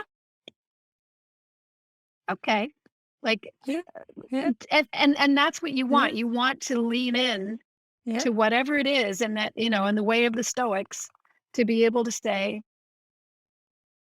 okay, like, Yeah. it's what was it that there's a I think did I tell you about this one before? There's a little video by an ex Marine called Jocko Willink, I think his name is. I've read The it. g I've read his book. Yeah. I've been in a Oh, did podcast you? about his book. I've been in a book Mm. club about his book. I've had one of the podcast, Izzy and me, we Oh. spoke about it. Extreme See, ownership. again, you're way, way, way ahead of me then, because I just saw, like, the 3-minute video, and that's as far as I've gotten, but the video, I think it's just called Good, Mhm. something like that, where he talks about these terrible things that happen to us. The baby dies, the terrible diagnosis comes along, the mother gets cancer, the father has a heart attack, the rape, whatever it is happens, and that he basically said, you want to be in a state where you lean into this thing and you say, yeah, good, okay, good, this gives me a chance to test my metal, this gives me a chance to fortify my metal, and let's see what we can make of this, because this is going to be life, this is how it happens. And of course, seeing that led me into being curious about stoicism, because I used to think of, again, when I was back in my grief in the early days and feeling very swallowed by it and swallowed by my feelings, which is natural for a while. But I feel like a word like stoicism back then would have really rubbed me like a cat. I would have put my back up to that. I would have been very protective about my feelings. And I would have said, fuck you with your stoicism. You try holding a dead baby and we'll see how fucking stoic you can be. That's how I would have responded. I'm sorry for the language, but this is how it feels in the beginning. But now, other bad things happen in life, and that is all I want at this age now is stoicism, and that is the vacuum outside the window in the world. Is none of us have stoicism. We've lost kind of the wisdom of the ages in terms of having that Jocko kind of lean in, come at me, in a way that isn't necessarily, that sounds confrontational, but I think it's more just a general preparedness for shit hitting the fan. And when it does, um, being able to say good and mean it, to be able to say, this is going to push me, this is going to make me grow. And, there's a quote by Viktor Frankl who talks about, obviously, we do not have the power to choose our path in life, but we do have the power to choose how we react to the things that Everything. happen in our Yeah. lives. And that is Jocko Willink, that is that is the Stoics, that is, I mean, Marcus Aurelius was writing this Yeah. stuff. What? Yeah. I'm going to 2,000 embarrass years myself now. ago. 2000 years ago, right? 2,000 years ago. Yeah. And it's so relevant for right now. Like I haven't read anything yet because I need to do a little work, and like, where do you even begin? Like, I can tell you where to I begin. need, okay, good. I need stoicism for dummies. Well, I mean, I I am actually, kind of naturally living that way. I have to. I don't have a choice, yeah. but it's. I've had a daily companion as a book for the last 4, 5, 6 years, maybe. Many of the years I've done Mark Nepo and his The Book of Awakening, which is just lovely. It's Can you so, put all so. these in the show notes? I will put Okay, all of good. these in the Because show I was notes. gonna like pick up my Yeah, phone and be no, like, "Da, da, da, da," but my phone's I off. So will I let would you love to have know. them. Yeah. And it is a beautiful book, and I didn't have it last year because last year I have Ryan Holiday's The Daily Stoic. So that's Oh, wait, one wait, of, wait. Oh, I think I follow him on Instagram. yeah, I like him a lot. yeah. Yeah. So Okay. Yeah. there's a lot to what he writes about, and I like how he writes about it. I far from agree with his take or his twist on everything, but it's definitely Sure. tankesbjörn, Yeah. right? Yeah. Um, Yeah. and then I read a couple of years ago, I read Marcus Aurelius, his Meditations, which is a That's lovely the book. main one, right? Yeah. Yeah, it's a lovely little book, and it's, it's like it is interesting, and it is interesting to read it from the context of who was he, what was his life like. Seneca is also good. Yeah. So there are several of those that really make Uh, Point me, oh sensei. I will, I promise. And I Yeah. actually I have a friend who really is into Jocko Willink, and I haven't read him or done anything. And then um it just kind of coalesced. And so everybody was on me and they was like, okay, I'll read it, which then had my friend because he chose that for his book club. And so he invited me. He was going to have a Oh, pod fun. conversation with one of his friends who'd read it. And he invited me Yes. in on that pod conversation too. So we Okay. had that in Swedish, but I read it, Yoko's first book, which is Extreme Ownership, which is Okay. it's an easy read and it's an interesting read. It is built up in the way where he's given military examples and then he puts the same lesson into a business concept. And you have to kind of I have to kind of peel away the hyper masculine military honor for the winner and all of that Yeah. shit, right? So if you just take that away, there's some really good stuff in that book. There's Yeah. some really good stuff in that book. If you can Yeah. just kind of, okay, I'll just, for me, it was like I really had to just, okay, I'll just set this aside so that I can actually read the book. Um, Yeah. but it's an easy read, and I Yeah, really recommend it. I will. That's what I want right now is I want a drill sergeant. Yeah, Like, yeah, I want hyper masculine. I yeah, want yeah. You'll I love that want then. someone saying there's no more Yeah, excuses and yeah, there's yeah, this is happening. So smarten up. Like I need my grandfather. Like yeah, I yeah, need I and I often think to myself, I remember looking at that video and thinking, I bet people write him off because of how he looks and oh because yeah, he is me too. unapologetically Yeah, masculine. yeah, And that to me is wrong. I'm not speaking directly to you. This was my thought yeah, process when I yeah, saw the video. I was like, oh, if I shared this with my friends, they would probably all groan and go, oh yeah, some yeah, meathead. yeah, But at the same time, as women, we demand very insistently that men feminize their way of looking at the world and absorb what we have to say and like what we like. Uh, that they read Brené Brown or whatever we have yeah, going over there yeah, with the kind of yeah, self-care, stand in your truth gang.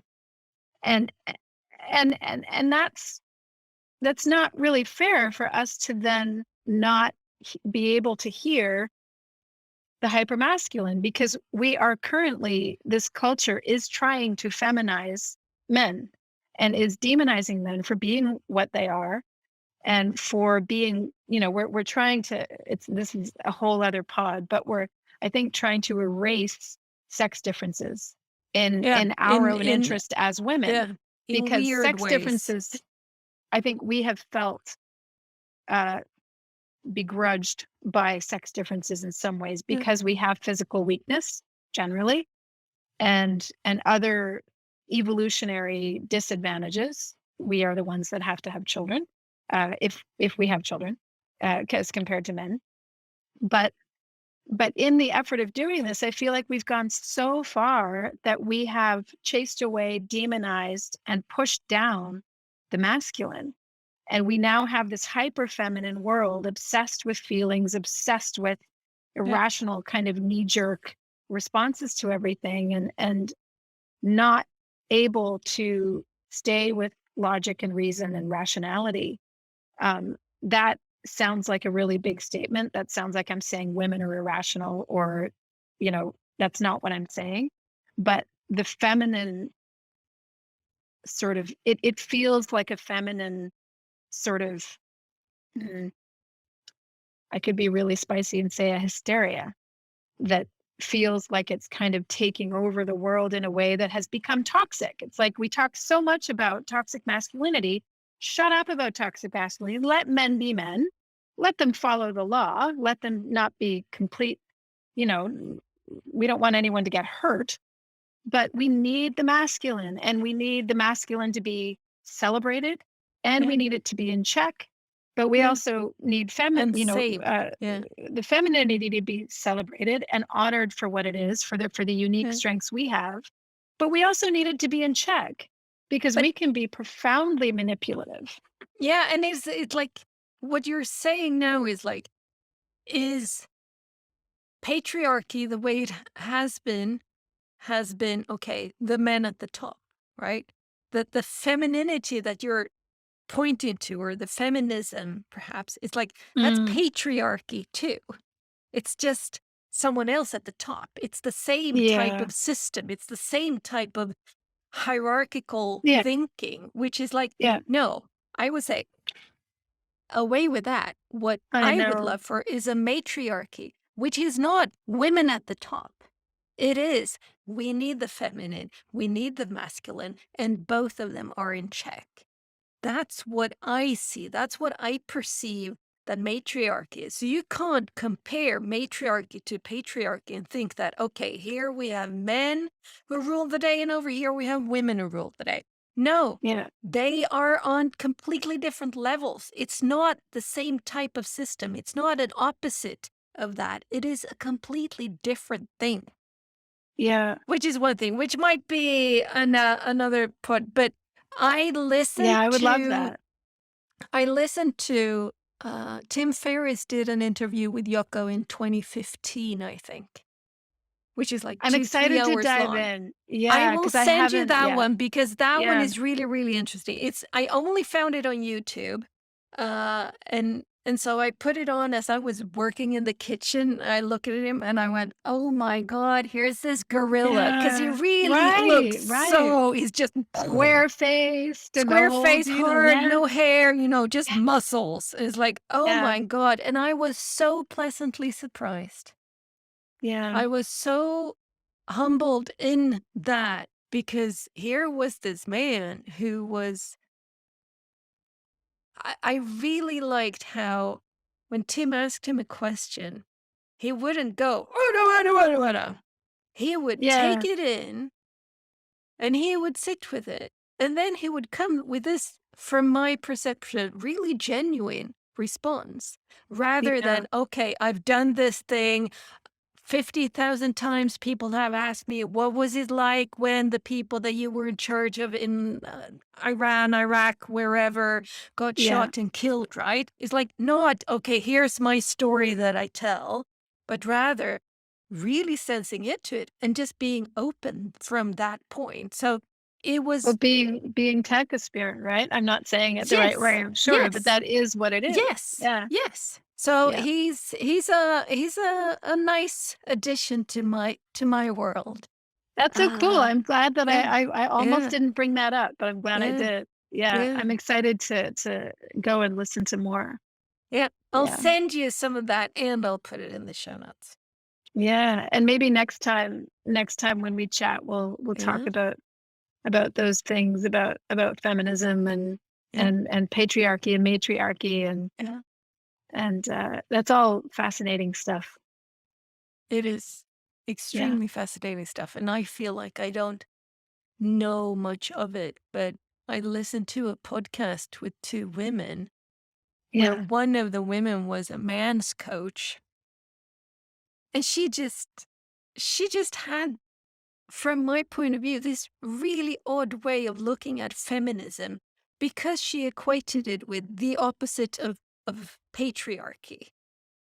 And I just went, but you have completely missed. Is like you're not on target here. You don't know what you're speaking about. That is not what matriarchy is about because that's how she kind of mm, framed it. It's like matriarchy. No, I, replacing, I yeah. don't want a matriarchy because I don't want women to be in control. But that's not what matriarchy is. If you See, I listen, wouldn't have known that either, that that's what yeah, matriarchy, you would think that matriarchy would just be replacing yeah, men with women.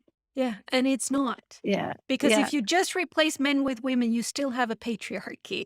It's just that it's a woman instead. But the system would be exactly the same. It would be yeah, hierarchical. It would be Yeah. layers and levels in that way. And it's like that is not what matriarch is. Matriarch is the network. Matriarchy is the weave uh, of Interesting.